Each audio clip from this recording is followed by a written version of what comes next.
예, 모든 성경, 다시 말해서 구약 39권, 신약 27권, 도합 66권은요.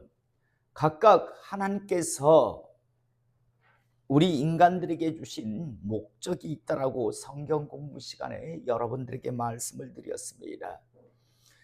예를 들자면 우리가 복음서 같은 경우에도 4권이 있습니다.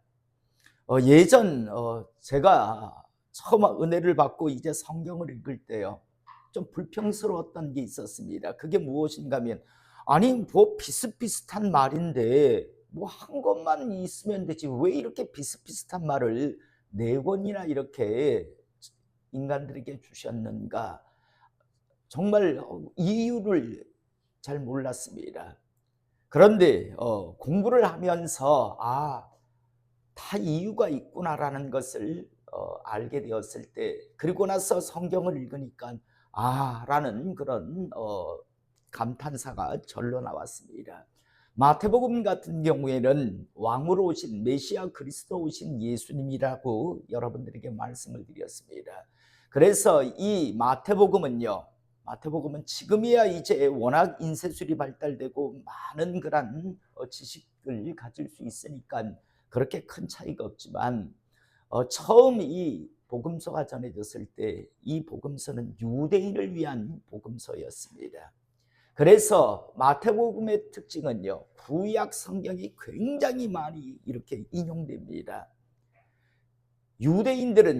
유대인들은 구약 성경을 그래도 알기 때문에 그 예언됐던 우리의 조상 어느 선지자가 예언했던 그 말씀이 바로 이분이구나라는 것을, 이분에 대한 예언이었구나라는 것을 이제 알을 통해서 믿음을 갖기 좋게 이렇게 마태복음은 인간들에게, 특히 유대인에게 주어졌습니다.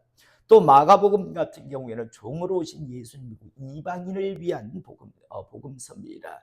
아주 간단 명료합니다. 그래서 길지도 않을 뿐더러 또 아람어 같은 당시 사용되던 아람어가 중간중간에 많이 나오는 것을 우리는 잘 알고 있습니다. 누가복음 같은 경우에는 인간으로 오신 예수님으로 이방인 중에서도 지식층인 사람들요, 예를 들어 그냥 이방인들이 그냥 보고 이렇게 이런 분이 있구나라는 정도라면, 아주 왜 이렇게 세밀하고 자기 그 나름대로 아주 치밀하게 이렇게 책을 보는 사람들이 있습니다. 자기가 예를 들어 수긍이 되지 아니하면 받아들이지 않네, 이건 뭐 동화책이지 뭐, 이런 식의 지식층 인 사람들을 위해서 누가복음이 주어졌고요. 요한복음 같은 경우에는 말씀으로 오신 예수님으로 이제 대화를 하는 동안 뭐 수가성 여인과 아니면 니고데모와 이런 대화 속에서 하나님께서 말씀하시는 그 여러 가지 은혜가 있습니다. 그 은혜를 이제 받는 겁니다. 이렇게 다 마태, 마가, 누가, 요한 어떤 그런 비슷비슷한 내용이지만 다 대상이 다르고 목적이 다 다르기 때문에 인간들에게 하나님께서는 이 4가지의 복음서를 주셨고요. 그 외에도 율법과 복음의 관계를 잘 이렇게 적고 있는 말씀은 로마서와 갈라디아서, 또 은사에 대한 여러 가지 것들을 정의하는 것은 고린도전서. 왜냐하면 고린도 교회에 이 은사에 대한 풍성함이 있었지만 그것 때문에 또 여러 가지 문제가 생겼기 때문에요. 또 교회에 대해서 알기를 원하는 사람들에게는 에베소서를 권하면 되고, 목회자와 성도가 어떤 관계를 유지해야 하는가에 대한 것을 알기 위해서는 빌립보서를 읽으면 되고, 예수님이 어떤 분인가 이것에 대해서 알기를 원한다면 골로새서를 읽으면 됩니다. 우리는 지금 이제 매주 수요일마다 골로새서 강의를 하고 있는데, 지난 시간 우리는 바울을 통해서 하나님께서는요, 골로새 교회 성도들에게 예수 그리스도가 어떤 분인지를 아주 분명하게 이렇게 말씀하고 있는 것을 우리가 보았습니다. 다시 한번 지난 시간 보았던 강해 설교니까요, 지난 시간 우리가 보았던 하나님께서 바울을 통해서 예수님이 어떤 분인가를 이렇게 말씀하고 있는데, 다시 한번 우리가 보면요, 13절서부터 보면 그가 우리를 흑암의 권세에서 건져내사 그의 사랑의 아들로 아들의 나라로 옮기셨으니 그 아들 안에서 우리가 속량 곧 죄사함을 얻었도다 라고 말씀이 나옵니다. 그 아들 안에서 죄사함을 얻었다. 여러분, 인간이 하나님 나라에 가기 위해서는 거룩해져야 합니다. 그런데 죄라는 것이 있으면 하나님 나라에 결코 들어갈 수 없는데, 그런데 이 죄를 해결함 받을 수 있는 길은 딱 유일하게 한 가지입니다. 예수님의 보혈을 통해서, 예수님의 이름의 권세를 통해서요. 그런데 여기서요, 예수님의 이름의 권세로도 죄가 해결되지 않는 죄가 하나 있다라고 말씀을 드렸습니다. 무슨 죄입니까? 성령 회방죄예요. 성령 회방죄는요, 다른 모든 죄는 예수님의 보혈로 해결이 가능합니다. 그래서 하나님 나라에 들어갈 수 있습니다. 그런데 성령 회방죄는요, 성령 회방죄는 예수님의 보혈로도 해결이 안 됩니다. 그래서 성령 회방죄를 짓는 순간 지옥 확정이 됩니다. 그 다음에 전 제사를 하나님 앞에 드리고 평생을 목회를 하든 어쩌고 하든요, 그건 아무 상관없습니다. 죄 자체가 해결이 안 됩니다.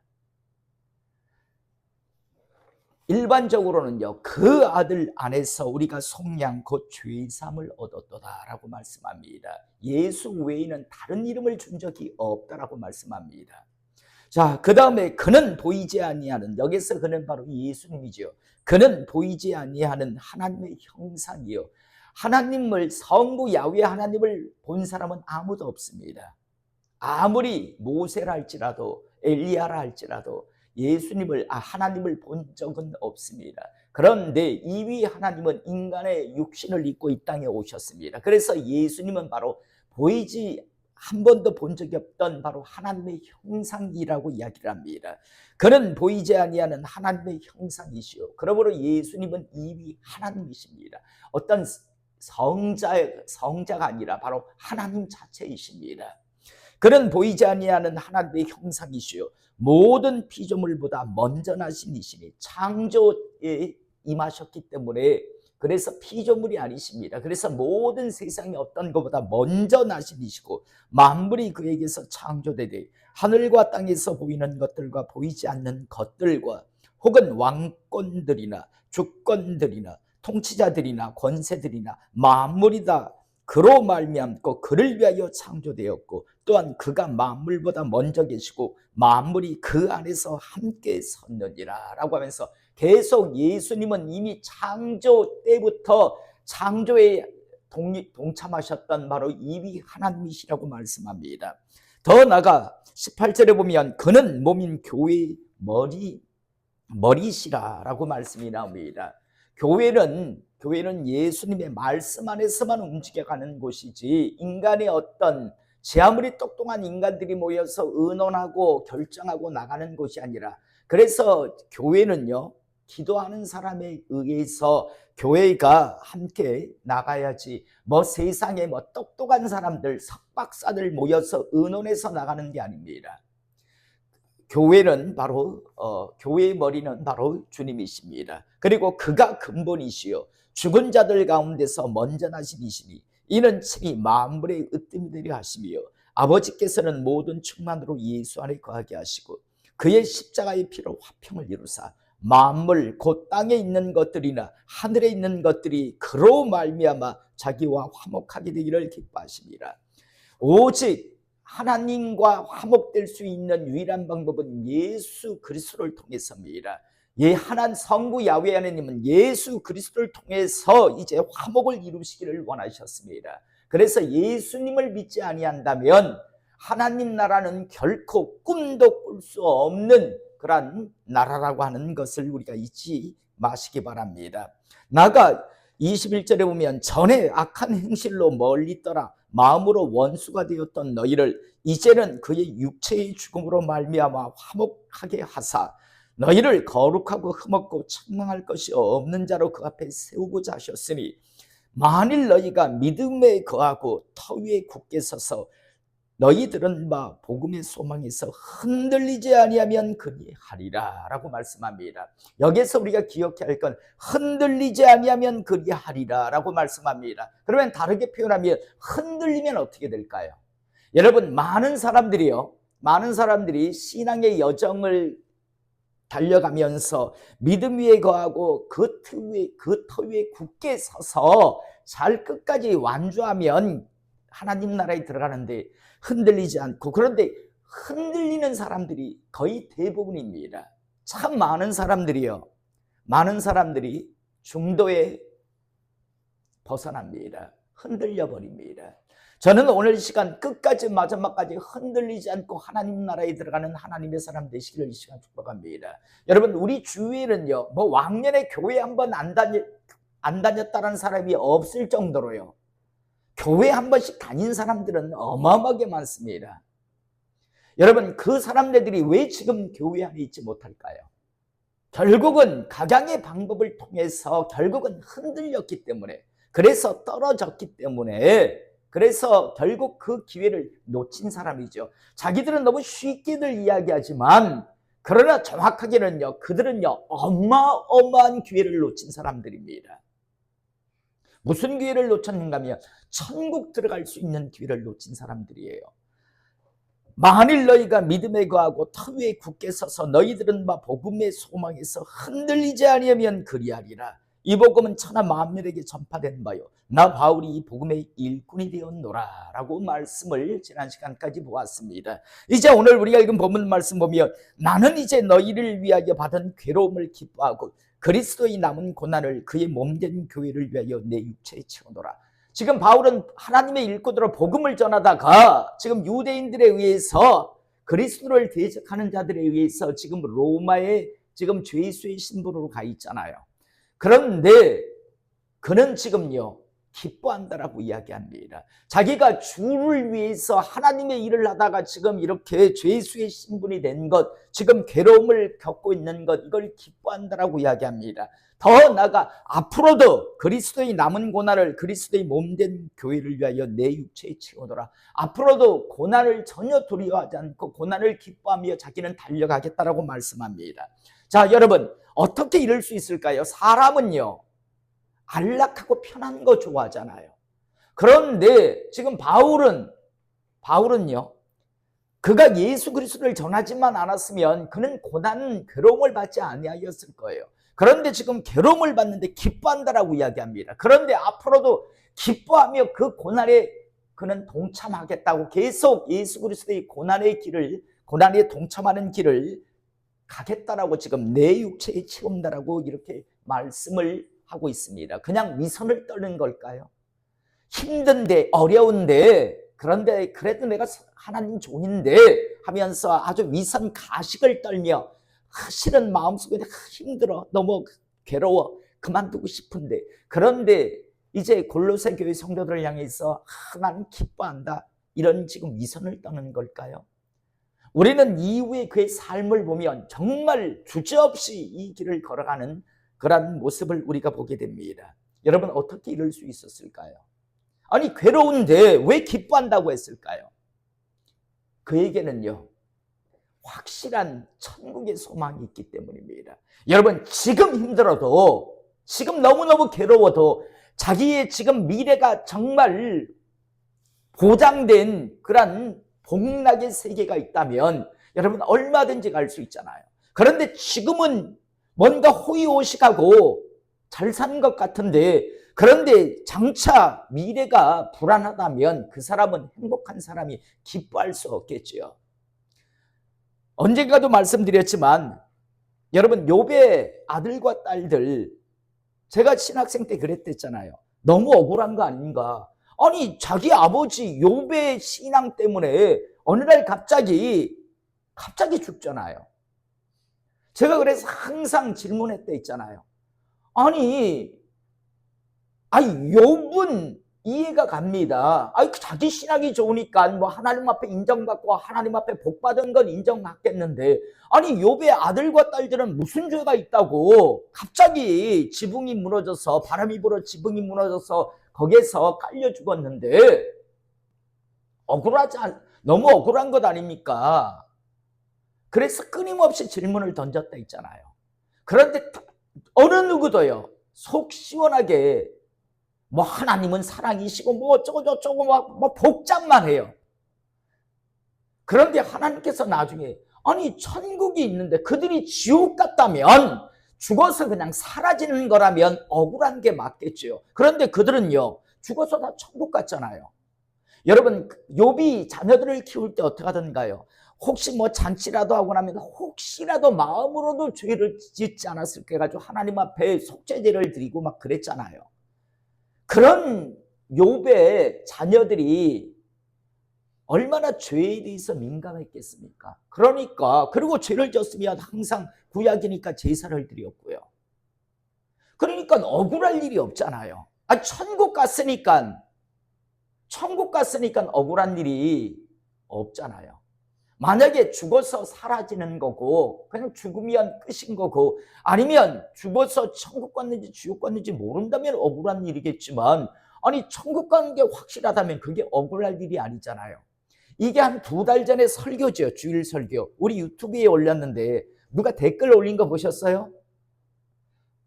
저희가 한 몇 달 전까지만 해도 한 30명 40 유튜브에 동영상을 뭐 별로 그렇게 신경 안 쓰고 올리다가 우리 지금 차영준 집사님하고 신수아 집사님하고 신경을 써서 유튜브를 올리니까 갑자기 몇 개월 사이에 지금 한 100명이 넘었어요. 100명이 넘었는데 누가 거기다 또 댓글을 달았어요. 아마 욥의 이 말씀을 전했을 때예요. 댓글하는데 목사님 그러면 목사님 죽으시죠? 죽을 수 있으면 죽지요. 그런데 자살 못하잖아요. 자살 못하잖아. 아니 자살을 할 수 있다면 나중에 환란 있을 때 다 우리 자살합시다 하고 이제 5대양 사건 뭐 잘 알죠, 그죠? 옛날에 이단들 왜 천장에 올라가가지고 다 독약 먹고 다 자살한 뭐 사이비 종교들 막 갑자기 집단 자살하잖아요. 여러분 자살은 살인죄예요.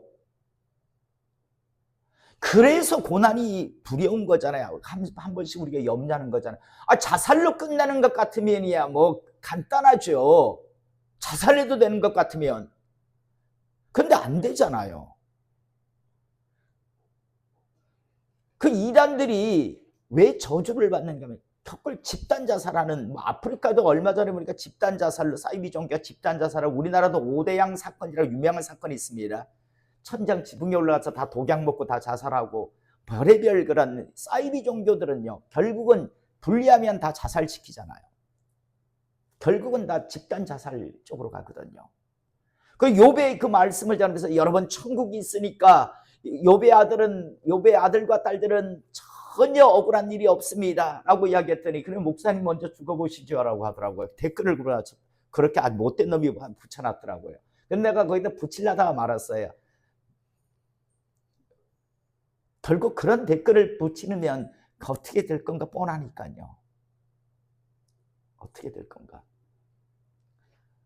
아니 하나님이 데려가시면 천국 간다면이야 뭐 주저없이 가죠. 여러분 예전 우리나라 교회 역사도 마찬가지잖아요. 손양원 목사님, 주기철 목사님들은 왜 신사참배 안 하고 그렇게 그 고난 일제 시대의 그 고난을 받으며요 그 순교의 길을 갔을까요? 천국을 믿었으니까. 근데 신사 참배한 자들은 실은 천국을 안 믿지는 다 가짜들입니다. 그것들. 신사 참배한 목사들은 실은 다 가짜들이어서 천국 지옥을 실은 안 믿었어요. 예수 그리스도를 믿으면 천국 간다라는 거 확신이 없다 보니까 뭐 별의별 핑계를 대고요. 신사 참배 다 한 거죠. 그런데 여러분 그들은 우리 기억에 교회 역사에 별로 이름도 언급 안 되잖아요. 그런데 주기철 목사님 같은 경우에 우리가 그리고 그 후손들이요 그렇게 주기철 목사님을 순교했잖아요. 그 자녀들이 나중에 있잖아요. 전 그 막내 아들을요 한번 간증 집회에서 봤어요. 신대원에서요. 미국에 있더라고. 장로님이 되어 있던데 참 이를 봐도 반듯하게 컸다라는 생각이. 우리가 흔히 말하는 껍데기 장로가 아니라 진짜 하나님의 일꾼이구나라는 생각을 봤습니다. 그런데 그분 간증이 참 하나님 은혜 안에서 잘 성장했대요. 자기들 형제들이요. 자, 오늘요. 바울이 나는 이제 너희를 위하여 받는 괴로움을 기뻐하고 그리스도의 남은 고난을 그의 몸된 교회를 위하여 내 육체에 채우노라. 어떻게 이럴 수 있을까? 천국 지옥이 분명하고 자기가 하나님 나라에 대한 소망을 확실히 가지고 있기 때문입니다. 여러분, 너희가 믿음이 있는가 스스로 시험하고 확증하라라고 말씀이 나옵니다. 스스로 항상 점검해 보실 수 있길 원합니다. 나에게 천국에 내가 예수 그리스도 정말 믿는가? 그리고 나한테 천국에 대한 소망이 있는가? 여러분, 이게 없다면요, 우리는 결국이 문제지, 결국은 흔들릴 겁니다. 그리고 시간이 문제일 뿐이지 결국은 무너질 겁니다. 저는 다시 한번 견고한 터 위에 서서 바울과 같이 어떠한 일이 있어도 기뻐하며 이 땅에서의 삶을 살아갈 수 있는 저와 우리 성도님들이 될 수 있기를 이 시간 축복합니다. 여러분, 이 땅에서 70년, 건강해 봤자 80년이에요. 그런데 다음 세계는 영원한 세계입니다. 제가 자주 표현하잖아요. 우리 여 자매가 한 10일 전만 해도, 그냥 크게 잡아서 10일 전만 해도 캐나다에 있었지, 그지? 캐나다에 있었어. 그런데 이 친구가, 우리는 예전 고등학교 때인가 내가 봤었어. 그리고 캐나다에 갔었단 말이에요. 그런데 없어진 게 아니었잖아요. 거기에 살고 있었어요. 그리고 지금 부모님 입장에서는 못 보잖아, 우리 자매를. 그런데 없어진 게 아니잖아. 여와 있잖아요. 마찬가지로 했잖아요. 우리가 지금 죽음이라는 관문을 통해서 지금 떠나간 사람, 못 보는 사람들이 있어요. 제가 제 주변에도 이미 떠나가서 못 보는 제 동기 목사님들도 있고요, 제 인친척들도 있고 형제들도 있어요. 이종이지만 여러분, 그들은 사라진 걸까요?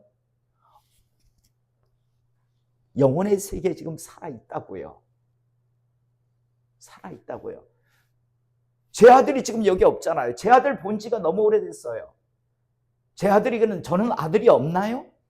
제 아들은 핀란드에 있어요. 지금 숨쉬고 일하고 살고 있어요. 그리고 언젠가 또 만날 거예요. 걔가 오면요, 제가 갈 수도 있고요.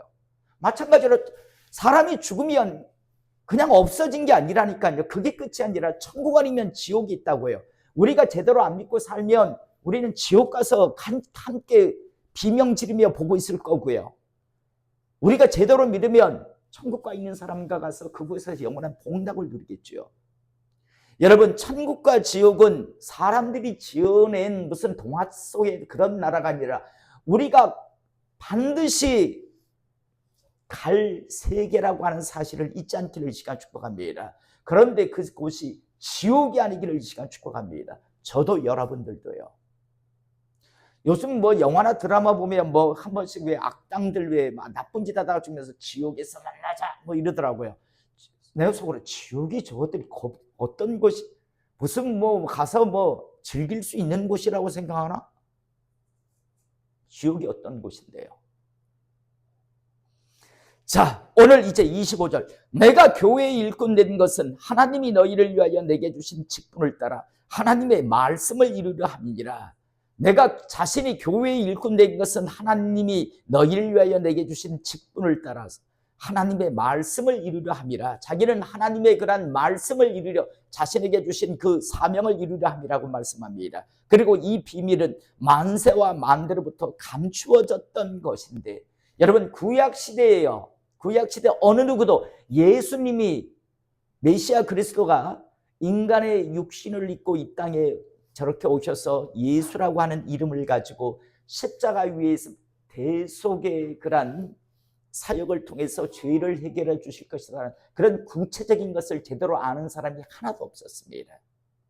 그래서 누가복음 7장 28절에 보면요, 내가 너희에게 말하노니 여자가 낳은 자 중에 요한보다 큰 자가 없도다. 그러나 하나님 나라에서는 극히 작은 자라도 그보다 크니라 라는 말씀이 나옵니다. 여러분, 여기서 요한은 세례 요한이죠. 왜 세례 요한이 여자가 낳은 자 중에 요한보다 큰 자가 없다라고 할까요? 많은 선지자들이 보지도 못하고 예수님에 대해서 예언을 했잖아요. 그런데 세례 요한은 바로 6개월, 예수님보다 6개월 전에 이 땅에 먼저 와가지고요, 예수님을 직접 뵙기도 했고요.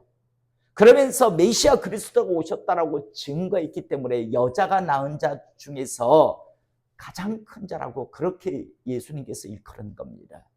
왜냐하면 구약의 어느 선지자도요, 엘리사 선지자도 예수님이, 하나님이 어떠한 방법으로 메시아 그리스도를 이 땅에 보내시고 또 어떠한 방법을 통해서 죄를 해결해 주실지 몰랐어요. 몰랐다고요. 그런데 세례 요한은 직접 보기도 하고 또 예수님의 오심, 메시아 그리스도 오심을 증거했잖아요. 그래서 여자가 낳은 자 중에 가장 큰 자가 바로 요한이라고까지 그렇게 표현을 하는 겁니다. 하지만 하나님 나라에서 극히 작은 자라도 그보다 크니라. 하나님 나라에 사는 사람, 들어간 사람들 입장에서 세례 요한보다 다 뭐 하나님 나라 이미 가 있으니까요. 그런 표현이었습니다. 자, 만세와 만대로부터 감추어졌던 것인데 예수님이 메시아 그리스도가 이 땅에 어떻게 오셔서 어떤 방법을 통해서 대속을 이루시고 하는 이게 비밀이었다고요. 그런데 감추어졌던 것인데 이제는 그의 성도들에게 나타났고 이제 예수님을 믿는 사람들에게는 이제 예수님이 어떠한 방법을 통해서 대속의 사역을 이루셨는지를 이제 다 알게 하셨고 보여주셨잖아요. 이제는 그의 성도들에게 나타났고 하나님이 그들로 하여금 이 비밀의 영광이 이방인 가운데 얼마나 풍성한지를 알게 하려 하심이라. 이 비밀은 너희 안에 계신 그리스도시니 곧 영광의 소망이니라 라고 말씀합니다. 이 비밀의 영광이 이방인 가운데 얼마나 풍성한지를 알게 하려 하심이라. 이 비밀은 너희 안에 계신 그리스도라고 말씀합니다. 그리고 영광의 소망이다. 그리스도만이 우리의 이제 영원의 때의 소망 되신다라고 말씀합니다. 그러면서 마지막 28절 29절에 우리가 그를 전파하여 각 사람을 권하고 모든 지혜로 각 사람을 가르침은 각 사람을 그리스도 안에서 완전한 자로 세우리 함이니 이를 위하여 나도 내 속에 능력으로 역사하시는 이의 역사를 따라 힘을 다하여 수고하노라 라고 말씀합니다. 여러분, 우리 모두 함께 예수 그리스도를 전파하고 또 각 사람을 권하고 예수 그리스도를 믿으라고, 그래서 영혼의 때를 준비하라고, 확실하게 준비하라고 권하고 또 모든 지혜로 각 사람을 가르칠 수 있는, 그래서 모든 사람들이 이제 하나님 나라 완전해져서 하나님 나라에 들어가게 할 수 있는 그런 사명 사역을 감당하는 저와 우리 성도님들, 우리 교회가 될 수 있기를 이 시간 축복합니다. 여러분 주위에 지금 있는 사람들 중에서 지옥으로 가고 있는 사람들도 있을 겁니다. 분명 많을 겁니다. 여러분, 그들을 이제 멈추게 해서 반드시 하나님 나라로 이제 자신의 영혼의 때를 준비할 수 있는 그러한 하나님의 초청장 노릇을요, 하나님의 그러한 사자 노릇을 우리 각자가 잘, 바로 그거라고 여러분들과 저를 불렀다는 사실을 꼭 잊지 마시고, 정말 믿는다면, 예를 들어 천국 지옥을 믿지 않는다면 그냥 뭐 놔둬도 되겠죠. 뭐 혹시 모르지, 뭐 절에 살다가도 예수 안 믿지만 천국 갈 수도 있겠지, 뭐 천국 지옥이 있을지 뭐 없을지 모르니까 이러면 안 해도 되겠지만, 믿는다면 그렇게 하면 안 되겠죠. 전에 어떤 간증을 들어보니까 이런 간증을 하더라고요. 정말 예수 그리스도를 믿는 사람은요, 자기 엄마 자기 아버지가 예수 안 믿으면 무릎을 꿇고라도 단식을 하면서라도 엄마 아빠가 예수 안 믿으면 나 그냥 차라리 굶어서 죽을래요라고 하는 각오로 믿게 하지 않겠느냐. 다 믿는다고 하지만 둘 중에 하나라고, 안 믿거나 아니면 지는 천국 가면서 지 엄마 지 아버지는 지옥 가는 걸 뻔히 보면서 그냥 놔두는 아주 악한 자녀들이라고 이야기하더라고요. 또 부모가 믿으면서 자녀들이 안 믿는, 그러면 부모들은 자기들은 천국 가면서 자기 자식들은 절에 두면 지옥 갈 것이 뻔한데 그래도 그렇게 놔두는 걸 보면 정말 부모로서의 자격이 없는 사람들이라고 이야기하더라고요. 천국 지옥을 갔다 온 사람이 그렇게 간증을 하는 걸 보았습니다. 믿는다면 절대 그렇게 못할 거라고요. 뻔히 지옥 갈 건데 자기는 천국 간다고 하면서 자기 자식, 자기 부모가 지옥 가는 걸 뻔히 알면서도 놔둔다? 그건 자기도 안 믿거나 아니면 자기 자식을 사랑하지 않거나 자기 부모를 사랑하지 않는 사람들이 분명할 거라고요. 나중에 부모님 예수 안 믿고 죽었는데, 그런데 장례식장에 갔을 때 뭐 울고 있는 모습을 보면 그건 악어의 눈물, 가증스러운 눈물일 거라고요. 그건 정말 쇼의 눈물이라고. 살아있을 때 천국 준비시켜주지 않고 뭐 뒤에 남아서 뭐 어쩌고 저쩌고 하는 거, 그건 다 가짜라고 하는 그런 간증이, 그런 여러 요약된 간증을 제가 한번 예전에 오래전에 들은 적이 있습니다. 저는 한 번씩 그게 생각이 나요. 실은 제 여동생이 예수를 안 믿습니다. 예전에 믿었는데 지금 안 믿어요. 한 번씩 내가 얘를 사랑하나? 내 동생이지만 내가 얘를 정말 사랑하나? 라는 생각을 한 번씩 해볼 때가 있어요. 제가 한 번씩 그러거든요. 교회 가라고. 근데 우리 교회는 오지 말라 하거든요, 제가. 왜냐하면 예전에 우리 교회를 다녔었기 때문에. 신앙생활 꼭 해라, 너. 근데 우리 교회는 오지 마라. 넌 안 받는다, 내가 그러거든요. 그런데 한 번씩 그런 생각이 들어요. 내가 정말 얘를 사랑하나? 라는 생각. 근데 확신이 없어요. 그냥 동생으로, 오라비로, 형제 자매로 관계를 맺고는 살아가는데 내가 정말 막 영혼을 부득이 안고 막 얘를 정말 사랑하나? 거기는 내가 사랑한단 말을 내가 제 스스로 아직까지 못하겠더라고요. 왜냐하니까 그대로 보면서 놔두고 있으니까요. 그대로 보면서요. 저는 다시 한번 여러분들도 한번 스스로 한번 생각해요. 여러분들의 어머니 아버지를 정말 사랑하나? 여러분들의 배우자들을 사랑하나? 여러분들의 자녀를 정말 사랑하나? 한번 스스로 꼭 점검해 보시는 그런 시간들요. 꼭 되시기를 이 시간 주님의 이름으로 축복합니다. 기도하시겠습니다.